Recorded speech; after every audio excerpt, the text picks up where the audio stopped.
All right, motherfuckers, yeah, right. Well, you know, what we really want is more of a docile environment from the police. And that's our show. Right. Hello, humans. I hope have all their sexual organs arranged properly. I am Patrick Smith. This is Disenthrall.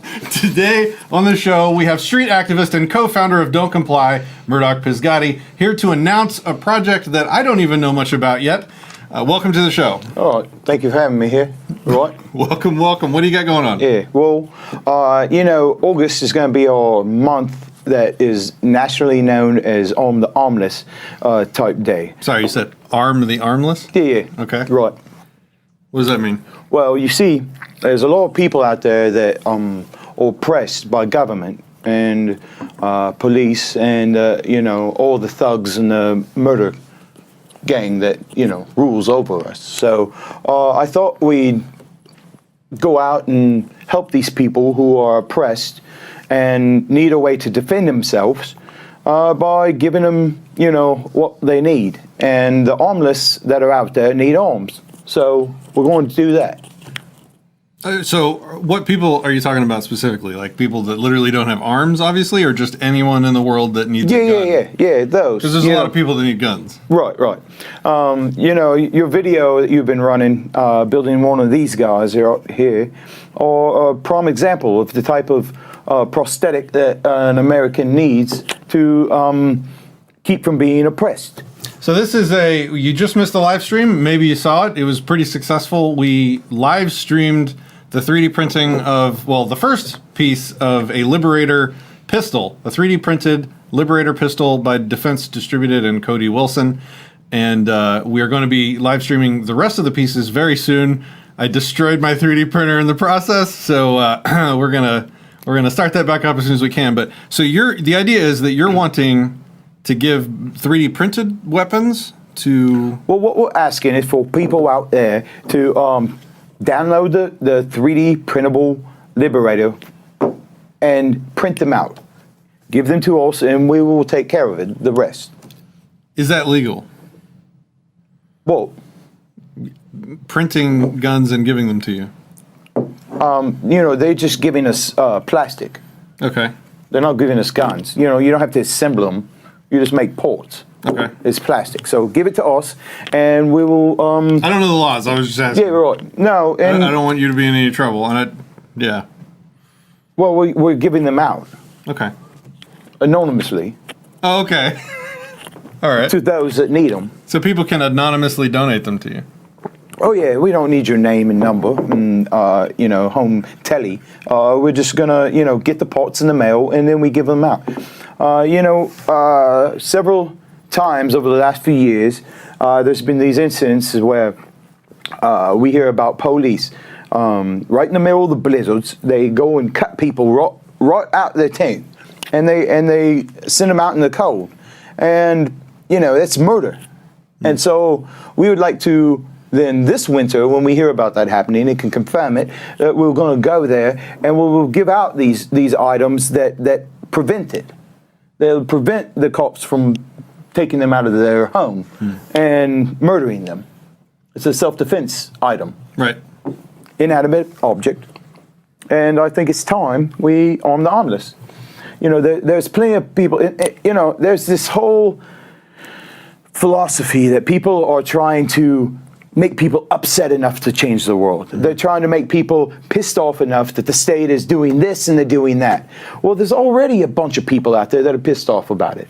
Why not help them defend themselves against the oppression that's happening? Why do we have to wait until you know, the common person is offended before and then hopefully they'll get mad enough and stand up to the oppression? I say we go out and we find the people that have already been victimized by the state and by the violence that is inherent in it, and give them the means to defend themselves. Yeah, I mean, on the principle, you're absolutely right. Even based on the people that would make the constitutional arguments, you're absolutely right. Everyone has the right to bear arms in self-defense. Okay. No matter who the enemy Right. is. Well, right? it's principle that we should be talking about. I agree. There's I'm just worried nothing about the legal side of it, right? Isn't it a liability to to who? you? How could they prove that I gave anybody anything?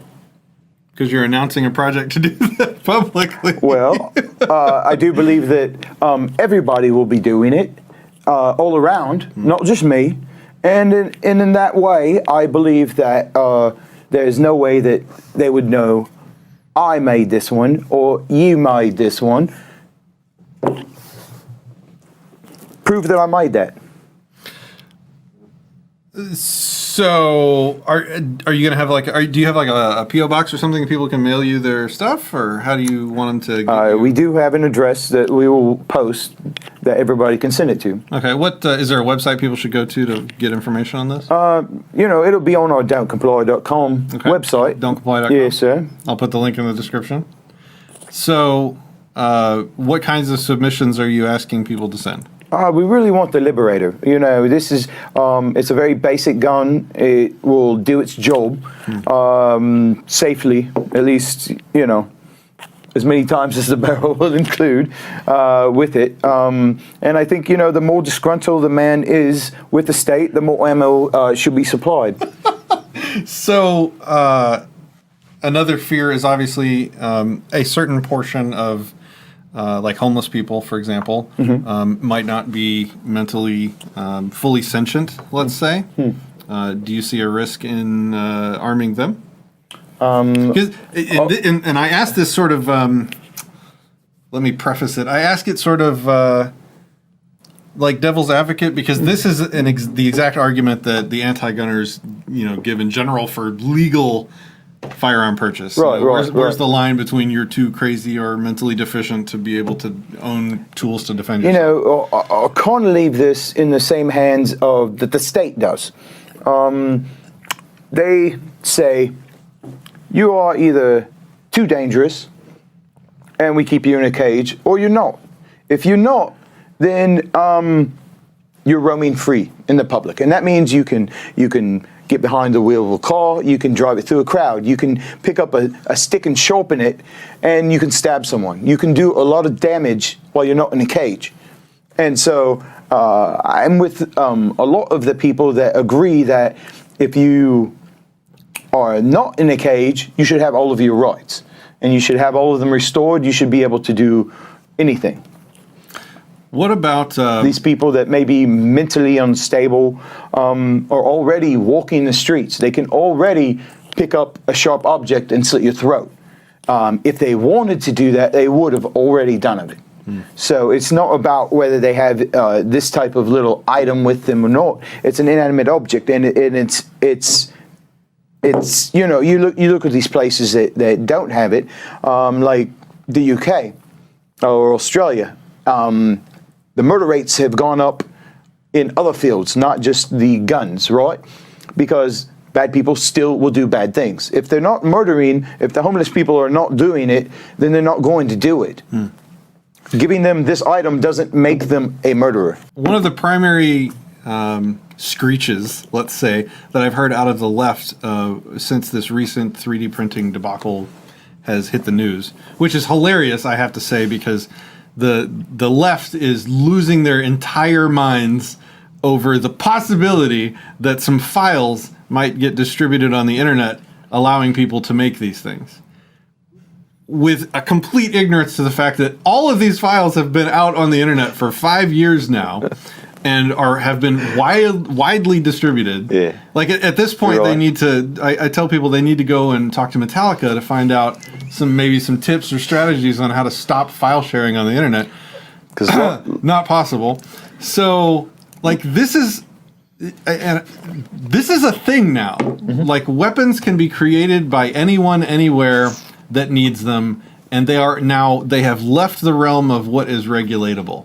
These are unregulatable. You can make all the gun ban laws you want, and the only people they will affect are the people that want to follow those laws. Because anybody that doesn't want to follow those laws has basically free access to weaponry now. You know, I had this discussion with someone just recently about that, and it was while we were in Belize, and they were like, well, you know, I think we should regulate the ability to obtain these items. And I was like, well, you know, I own a ghost gunner. I could hit it into and make one out of metal, and some of my friends have 3D printers and can make one out of plastic, a lot of that, you know. And so it's no longer about regulating the ability to obtain one. You can do that without regulation, outside of that. And what it comes down to is education, and that's all you got left. So where I was going with that was the screech coming out of the left right now about these is all over Twitter. Is if these politicians don't put a stop to these files being released on the internet that have already been released, that those politicians will have blood on their hands when people use these devices for nefarious purposes. So I'm going to kick that same screech your direction and say, you participate in distributing weaponry to people that you think need it, and they do something nefarious with it. To what degree do you think there would be innocent blood on your hands? None whatsoever. Why? I mean, they could pick up a rock and smash a blogger right upside his head, and he's going to do the damage. It doesn't matter what I put in the bloke's hand, he's going to do what he's going to do. So why would that be my fault at all, in any way? Well, let me continue devil's advocate, because I disagree with this position, Sure. just to be clear. Sure. But let's say, I mean, so in a criminal enterprise, anybody that assists the crime happening is called a co-conspirator, or at least a co-conspirator after the fact. Anybody that assisted in a crime happening shares some of the culpability or some of the punishment or guilt for the negative outcomes of whatever crime it is. Accomplice, yeah. Accomplice, yeah. Yeah. So how do you think that you are not an accomplice? If you're giving them the tools that they end up using for bad things. Well, you know, in Texas, a lot of people are murdered by clubs, hammers, and such. And I've yet to see Home Depot on the stand being an accomplice on that. When you provide somebody a tool for a separate purpose, it's not an accomplice to that evil deed. If you're not giving them a tool for the purpose of an evil deed, then you're not doing evil. I'm glad you nailed it. That's exactly what I would have said. If you have some kind of foreknowledge that the person that you happen to be giving it to has bad things in mind that they plan to do, if you were to then continue and give it to them, then I think you would be culpable. But as long as you're, you know, at least fairly, you know. I would have to say though, you know, even if their intention were to be self-defense in an issue where the non-aggression principle was being violated on their person and property, you know, despite who that is that's violating it, I think, you know, I'm still providing a tool in a non-evil plan. I can't disagree with you on the ethics of the situation. As long as you're at least minimally careful to make sure that you're not accomplishing yourself to an actual initiation of force, something that isn't defensive if someone said they was doing something bad with it, you know, well, I wouldn't do that. Yeah, I mean, we gotta examine where the lines are. I'll tell them piss off, you know. I want people to know if you're responsible or not. Oh, yeah, I'll tell them that bloody Teddy, piss off. All right, so a lot of your activism, a lot of your street activism seems to center around assisting and helping homeless people. So I think this is right in that vein, right? It is, you know, and it was kind of inspired by that. We've had those issues where that violent murder gang, the Blue Line gang. I've heard of them. They're pretty nefarious and prolific. I think they just killed a hostage a few days ago. Did you see that? Right. Guy with a knife took a hostage, and they just blew both of them away. That was a user submission that we'll probably get to in a very near a show coming up. Yeah. Well, it's one of those things. They've made it a point to go after a subset of people, the most weak, the most vulnerable, the most easily succumbed group, where they don't have the funds or the resources to defend themselves, and it's specifically targeted to hurt these people and put them in prison and to murder them. They don't have the means to have an official home, and they're living where they can, where they're not being attacked or set into any community, and that is granted by the state. And these people come in and they take away their possessions. The only things that keep them alive, their tents and their camping stoves, and the it's something that needs to stop. And I really wish that everybody would do the same and get involved in this. If you can't help support the weakest people and the most vulnerable people in your community, then you ain't worth shit. And I'd like to see everybody get involved in this program and help those people defend themselves. And I think that's the ultimate underlying message of this, is that we need to arm the armless. These people that are the victims of government oppression, these people that have their families ripped apart, these people that are downtrodden, that are poor, that are weak, these people that have nobody to turn to, that are being victimized and targeted by the state. These are the people that need it the most. Why are we arguing over stupid caucuses and votes of different politicians that aren't doing shite for the people, the common people that are out there? I think that we need to help where it's actually helped. When all of the people are able to defend themselves against the oppression stops. The people. There was just recently an article about an entire police force in a town that had basically quit because of the risk that was involved. That's what I'd like to see happen. I would like to see that the risk supersedes the infamy or the worship of a state guard when they're out there defending the public. That these police will stop, that they will think twice about coming in and murdering somebody and taking someone from their home, their children from their home, and splitting up these families. I want them to have to think twice about that. It's not right. There has not been a strong enough movement to stop this from happening, and I think that we are left with nothing more than to arm the people that they are targeting and let the chips fall where they may. So the last thing I would reference is the Feed the Need. It's been done 5 times now, or 6? This will be our 6th year. This will be our 6th year. Correct. And starts up in October, right? We start collecting donations November. And so I've participated for 2 years now, and both years, especially the first year that I participated, I guess year 4. We were out on the street and we were giving tents to people that were literally sleeping on the ground in the winter. And this is Texas winter, but still it is below freezing. And previously it was eye-opening for me. I thought they would have just died if I had tried that. If I had tried to sleep on the ground outside and freezing.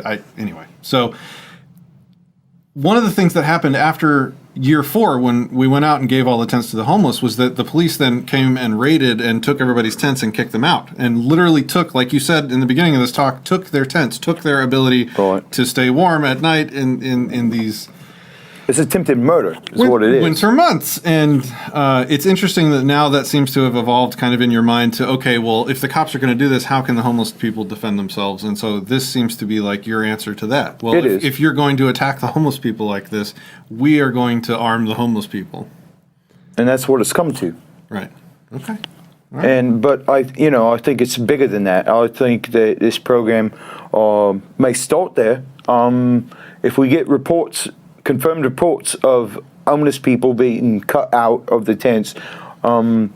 This winter, we will be there, and we will be handing out these items so that they can defend themselves from it, from that tyranny. And that's a given. But I think it needs to go further. I think that there are people that have had their rights taken from them that need to be restored. And I'm tired of waiting for a bureaucracy that does not work to restore them. And I'm tired of waiting for people within the parties that have put all the trust in a politician or in a vote, because you can't vote yourself free. You can't vote yourself free from the chains and the slavery that they've put you in. And I think there's only one way about it. And you know, an armed revolution always leads to a power gap that leads to all sorts of other nefarious people taking over. And we don't want that, but we do want everybody to take on a personal responsibility and defend themselves and throw off the chains that are upon us now. We're not asking to replace the government with a new one. We don't want any. So people should go check out docomply.com for more information on this new month of August, Arm the Armless. It's a national hold today. From here on out, every August will be an Arm the Armless event, and it will be about us creating more weapons for more people who are victims of government oppression.